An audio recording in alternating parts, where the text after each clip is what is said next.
Love it or hate it, Dark Souls 2 shakes up the Souls format. A lot of fiends in DS2 can be found in later From games, but there are some fiends that only DS2 has. One of these unique features is a gender coffin. If you don't know, there's a coffin in the Fiends Betwixt that changes your gender. This is still very lackluster compared to Elden Ring allowing you to change how you look in the mirror. Honestly, every game should allow you to easily change your appearance, especially when it has no impact on gameplay. But that is another tangent, and I'm here to speedrun. Let us speedrun, swapping our gender, starting out with Dark Souls 2 Vanilla. Like I said, this game shakes things up and you don't start in a character creator. The game puts you in right after some cutscenes and you have to make your way to the character creator. Before we get to the young firekeepers, there's some movement related things I do. Up in the top left, there's a little sprint symbol that you might not be familiar with. This is the auto sprint icon, but this also means I'm playing on mouse and keyboard. Having to put up with the horrendous controls of a Dark Souls game on M&K is to allow sprinting via menu. This game still does not let you sprint and have the menu open unless you use auto sprint. The ability to menu on the move is already being utilized. After gaining control of the mouse, I remove all my armor to lower my equip load. Stamina regen is affected by equip load, so the lower your load, the more you are sprinting. I do my best to effectively use this extra stamina regen by sprinting until I have just a little bit of stamina left. Letting my stamina fully drain will leave me unable to sprint for 3 seconds even if my stamina is fully refilled. This is also true in the opposite direction as I start sprinting again just as my stamina bar will be full. The punishment for timing when to start the sprint is not as bad because it just means you spent a little more time regaining stamina than you should have. Something else I should mention is that I two-hand my fist. Yes, you can two-hand your fist. I do this to open doors faster. No, really, this is the reason speedrunners do this. In this run, I messed up which hand I two-handed, but the time loss is small and I'll explain more when I get there. Let us finally get to the character creator because I think I might have just explained the movement in this game for longer than the speedrun will take. After a lovely midnight jog, I enter a home unannounced and get thrown into making my character. We made it to the character creator and now I have more to explain. I'm sorry.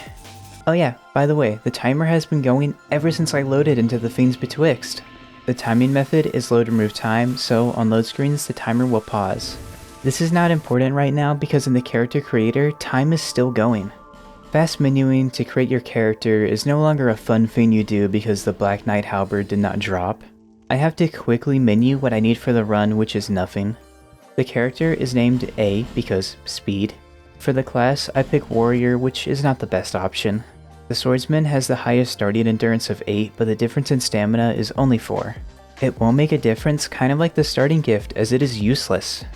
I select the life ring as I just pick a random starting gift so I can finalize my character. The game asks if this is my true self. I guess?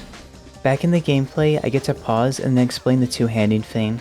In this run, I two-handed my right hand, but the door handle is on the left side. Speedrunners for this game will either have their left or right hand weapon slot two-handed when opening a door. Which hand to use depends on which side the door handle is. This can change how the animation for opening the door gets played, being slightly faster. The difference is very small, but if you ever wondered why speedrunners do this, that is why. Obviously, I'm not the best at being efficient with it, and there is so much more to the animations. If you are interested, I will have a link to Jeff the Big Lizard's tutorial that goes all over the animations in this game. Back in the run, I open the door, but slow. I unequip everything for the reason mentioned before as I run out of the cave. This is the optional tutorial section of this game. All these trees with things to teach, but she is going to the beach. On the other side of the final tree lies the gender coffin, but I need to get through it first. Entering the fog gate, I head to my right and kick down the tree bridge. Getting hit by the arrow, I let it stagger me to time myself for when I run across before the tree has finished falling. Past the archer is a hole that I throw myself down into, leading to an ambush. It is only as effective as the one who set it because I effortlessly make my way to the ladder they left me and climb up. Turning to the right, I run straight at the archer that ambushed me to bait it into melee. This will give me enough time to enter the fog gate before they can launch an arrow cancelling it. One annoying thing about this game is the lack of iframes when entering a fog gate. Most of the time it is not bad, but when you are speedrunning, it is not fun. I managed to make it through and drop down to the beach. Between me and the coffin is an ogre, but I am very used to avoiding them. I hop into the coffin and wait for the load screen. During the load screen, I split for changing my character's gender at 1 minute and 35 seconds. Loading back in, my gender has changed from male to female. This run was very fast, but this was vanilla DS2. Scholar changed a lot of the game, and one of the weird choices they made was putting a petrified guy in front of the tree's fog wall. Now, to get to the coffin, I will need to obtain a fragment branch of yore.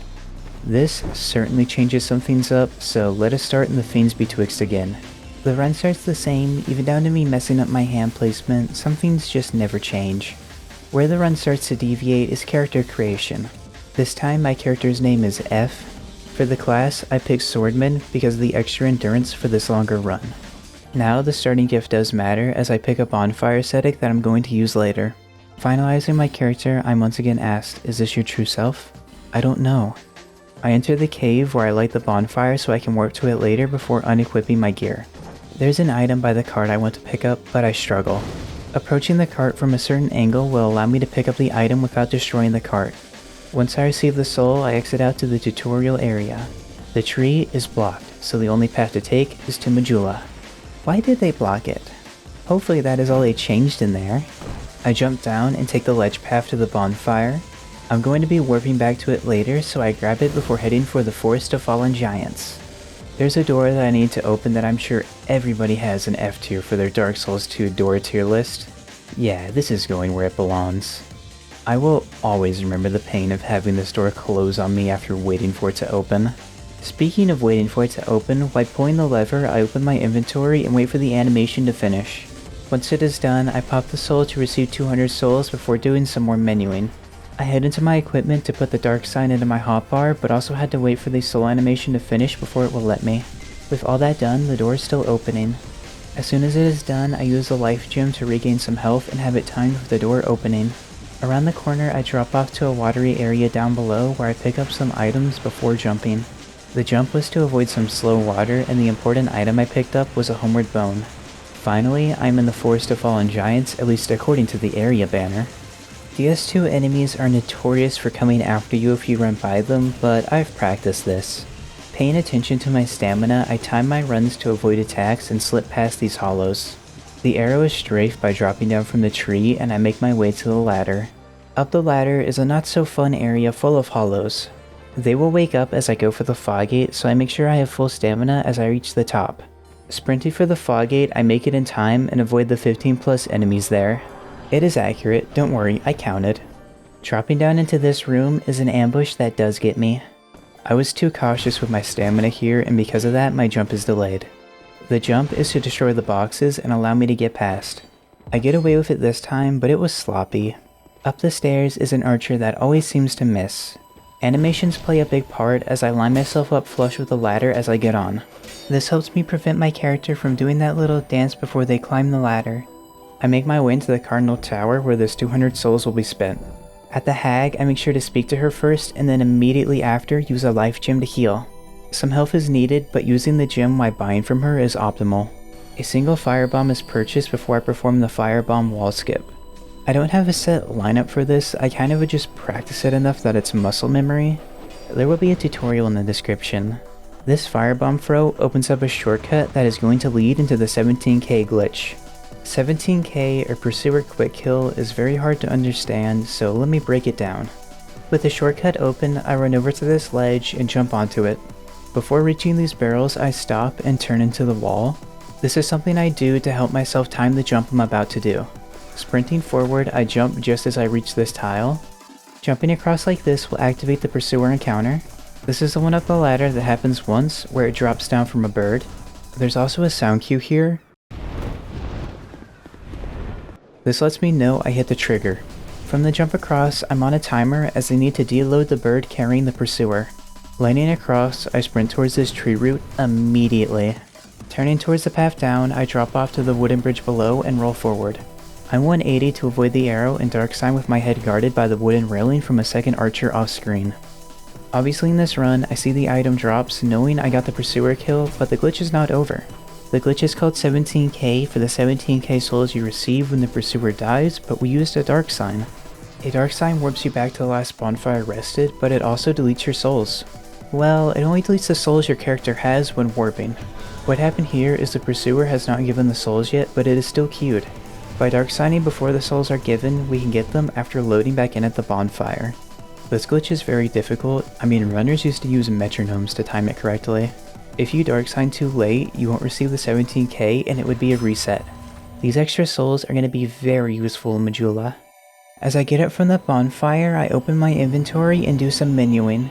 I put the Pursuer's Soul and the Homeward Bone in my hotbar.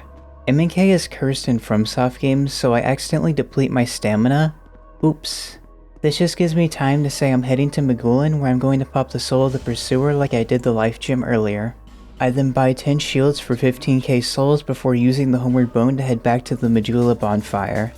Once I load back in, I sit at the bonfire and burn the ascetic to raise the bonfire intensity to +2. For anybody who does not know, Magulin only sells some unique items after you spend a certain amount of money in his shop, and some even have bonfire intensity requirements. In this case, I want to buy a pretty skirt from him, but first I need to raise the bonfire intensity and spend the 15,000 souls in his shop. It is 15k, Fextra is lying to you. Fextra always lies. Oh look, I can buy the Moonlight Butterfly skirt for exactly 10,000 souls. The math just works out perfectly, I love it. I dark sign back to the bonfire, and once I load back in, I just warp away to the Firekeeper's dwelling. Maybe some explanation will clear things up for anyone confused. The skirt is very useful for some glitches. One of them is the Parry Walk. The skirt is needed to perform the glitch because you can jump from a standstill. DS2 Old Patch does not need the skirt, but this is Scholar. Sorry, I should not get carried away with party walking because I'm going to use a different glitch. Moon jumps are easier compared to Parry Walk, and faster in this case. To perform it, I open my inventory, go to equip the skirt, but then just hover over it. While I have this menu open, auto run is used to sprint so I can jump. Running forward, I equip the skirt and jump at around the same time. When timed right, I get this big jump that I can use to cross large gaps. To the left of the tree entrance is a shortcut where you need to kick down a tree. The gap is too big to cross if not for moon jumps. I line myself up and jump across, skipping right to the beach. From here, it is easy to make my way to the coffin and hop in. On the load screen, I split for becoming a woman at 5 minutes and 58 seconds. Still pretty fast, but it can be faster. I forgot the hag sells a branch of yore for 12k. Okay, this is not too bad, I just need to do everything again. We can skip through most of it and talk about the differences. Like how I lost time in the Cardinal Tower because of the hollows, but it is fine. Lighting the bonfire was set it as my last bonfire rested, so when I dark sign, I would get brought back here. After getting bullied at the firebomb throw, I hit 17k. The glitch is hard, but I've practiced it too much. Loading back in, I purchase the branch from the hag and make my way to the Fiends Betwixt. I free the petrified hollow, but my reward is getting attacked. After the animation, I stand away to bait the hollow down before going for the fog gate. The inside of the tree is easy, I have done this before. They put basilisks inside the tree, why? Okay, I still managed to kick the tree down and get across. Dropping down, there's more basilisks, why? Trying to climb up the ladder, I get cancelled by an arrow and almost get petrified. Luckily, I get away just in time and bait out the archer. Entering the fog gate, I slip through with what I would describe as enough health. Thankfully, I'm well trained in dodging ogres from being a woman. Entering the gender coffin, I split on the load screen at 5 minutes and 38 seconds. I've had this run idea for a while now. In fact, the run with the mood jump was recorded nearly 5 months ago. There's a lot I could do to improve this run and get the time lower, but that's not the point of this video. My videos are for entertainment and I love being able to make people's days with my silly little videos. However, the video from here on is going to get a little more personal. If it is not what you are here for, I understand, and my next video will be back in the chaos. My voice is different, and that is because I'm trans. If you don't like that I'm trans, goodbye. I don't need your support. Being trans is not something new, and I've been trans for a while. There was a question persistent throughout the run. Every time I started a run, I was greeted with, "Is this your true self?" It is such a massive question, but what does that mean for me? First of all, I'm a woman and my pronouns are she, her. May seem like being able to answer that confidently is me being my true self. However, things are more complicated than that. On my last video, I had a pinned comment that touched on this a bit, but I had not been myself. My position is unique, being someone who puts themselves on the internet. While I may not show myself visually in my videos, my voice still takes center stage. I wanted to hide being trans by not speaking how I wanted. Being scared of announcing to the world you're trans is natural. In some cases, people need to due to safety, but I'm not in that boat. I'm so lucky to have a supportive family. Not everybody gets that support, but still I refuse to be myself. So why now then? I hate my voice. When something you enjoy doing involves listening back to your own voice, it can be hard. My workflow always grinds to a halt when I get to recording my voice. We all want to be happy, and for me, not being myself has dragged me down. Going forward, I'm going to speak how I want. My voice may sound different from video to video, but not much else will change. There will still be silly little speedrun videos, they are my joy. Also, I never touched on why I am trans, and I will leave it at this. I am myself, and I'm happy, that's all there is to it. Thank you for the sea of support that washed away the negativity in my last video, and as always, thank you for wasting your time with me.